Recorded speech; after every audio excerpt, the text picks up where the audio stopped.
Semua agama itu semuanya mengajarkan kebaikan. Jadi apa harus kita berbeda dengan itu? Anda merasa benar sebagai Muslim, sedangkan yang lain juga mengajarkan kebaikan. Mungkin pemikirannya saja. Semua agama itu semuanya mengajarkan kebaikan. Jadi apa harus kita berbeda dengan itu? Mungkin kadang-kadang kita diajukan dengan pertanyaan itu. Anda merasa benar sebagai Muslim, sedangkan yang lain juga mengajarkan kebaikan. Nah, gimana kita mensikapi? Baik, gini Mas, konsepsi agama itu kan bisa diuji dalam 3 aspek. Ya. Satu aspek ketuhanan, teologinya.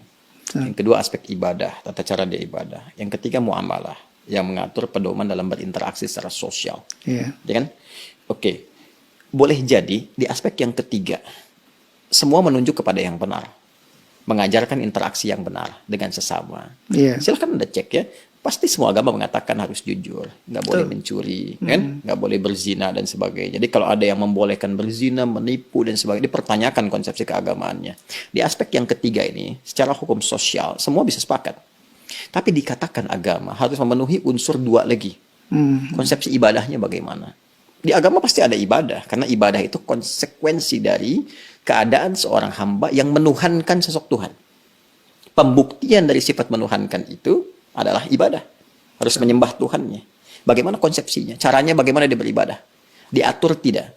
Cara dia ibadah seperti apa? Ditunaikan kapan? Bagaimana teknisnya? Apa maknanya? Apa hikmahnya? Apa implementasi ibadah itu bagi kehidupan? Di titik ini pasti akan ada perbedaan.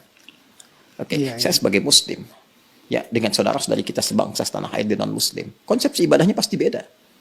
Ya, saya di Islam. Kenapa saya meyakini Islam misalnya? Karena konsepsi ibadah saya, ya, yang saya jalani dalam Islam, itu menurut saya yang paling sesuai, paling lengkap, paling akurat, paling rasional. Ya, dari sisi sholatnya misalnya, ibadah pokok itu kan sholat. Waktunya jelas diatur, kapan saya mesti sholat. Panggilannya jelas. Kemudian bagaimana penampilan saya saat akan menunaikan sholat jelas. Apa yang harus saya lakukan sebelum sholat jelas. Sebelum sholat kamu wudhu dulu. Ada langsung firmannya dari Allah, bukan rekayasa manusia, bukan buatan Nabi Muhammad SAW. Kan? Langsung dari Tuhan. Nih, Quran surah ke-5 ayat yang ke-6. Ini cara wudhunya begini, diatur, diterangkan oleh Rasul. Begini prakteknya. Kemudian sebelum sholat kenakan pakaian yang terbaik. Bahkan sejak ada panggilan dari masjid kita dengar. Quran surah ke-7 ayat 31. Ya bani Adam khudzu zinatakum inda kulli masjid. Kemudian setelah itu diatur bagaimana cara memulai ibadahnya. Dari mulai takbir pembuka sampai dengan salam. Dijelaskan selain cara, maknanya apa? Kenapa tangannya begini? Kenapa bacaannya ini? Artinya apa? Hikmahnya apa? Lalu kaitan dengan implementasi kehidupannya bagaimana? Apa dampak sholat kepada kehidupan? Turun banyak ayat. Inna salata tanha anil fahsya'i wal munkar. Quran surah ke-29 ayat ke-45. Nanti sholat ada kaitan dengan ketenangan hati. Sholat kunci kebahagiaan, kesuksesan. Dan dibuktikan oleh jejak sejarah. Orang-orang dulu ketika dia sholatnya benar, terjadi itu semua. Nah ini yang menjadikan kita yakin sebagai Muslim memeluk Islam. Bagi penganut agama lain, punya konsepsi sendiri. Kita nggak bisa paksakan semua sama di titik ini dalam konsep keberagamaan. Apalagi kalau sudah masuk ke konsep teologis, ketuhanan.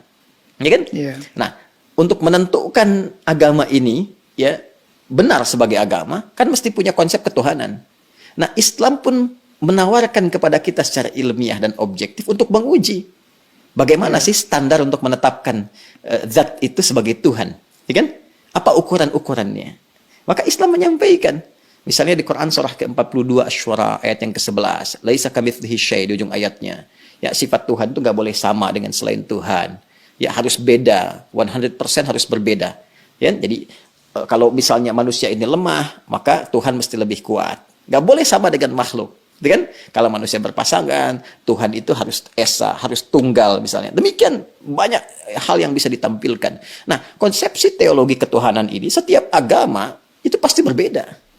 Ya kan? Nah, tinggal kita uji. Kan negara memberikan kepada kita hak penuh, merdeka untuk memilih. Dan dahsyatnya, Al-Quran memberikan kesempatan kepada kita itu secara merdeka. Terbuka untuk memilih. Bahkan dalam aspek teologi, di Quran surah ke-47 Muhammad. Ayat yang ke-19. Kata Allah, fa'lam. Anda mesti punya dasar pengetahuan. Annahu untuk menetapkan la ilaha illallah. Untuk menetapkan tiada Tuhan selain Allah. Jadi untuk menetapkan konsep ilahiyat, teologis, ketuhanan. yang meyakinkan kepada kita, oh ini Tuhan saya Allah. Ya kalau ditanya kenapa Anda nggak pilih Tuhan yang lain, kata Allah, Anda jangan sekedar bersyahadat misalnya, mengatakan asyhadu an la ilaha illallah. Itu syarat pertama menjadi muslim, syahadat.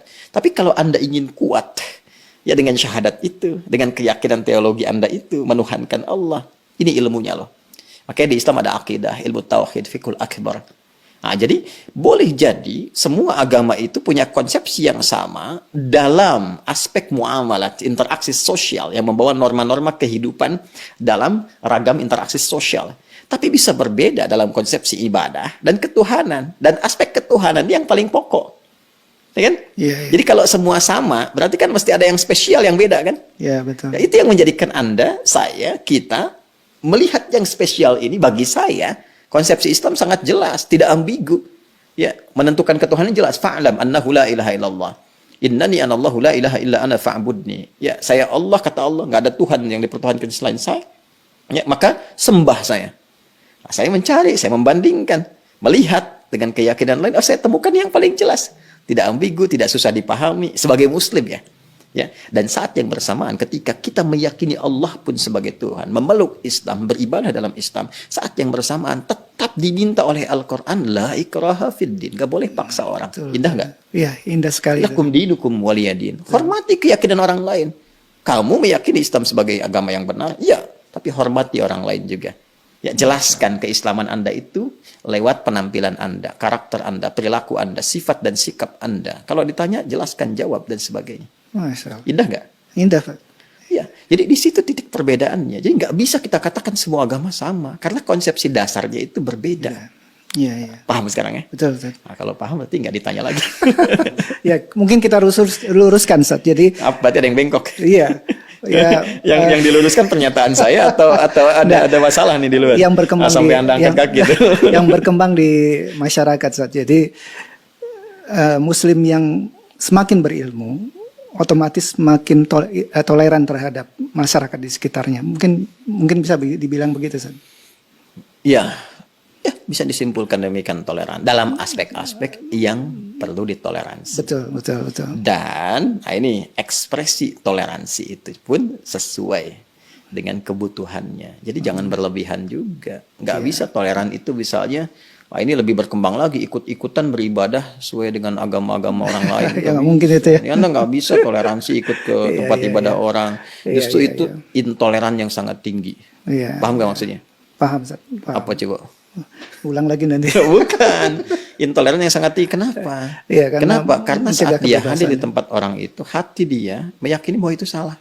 Iya, iya. Tapi dia terpaksa hadir di situ untuk mewujudkan konsepsi yang salah.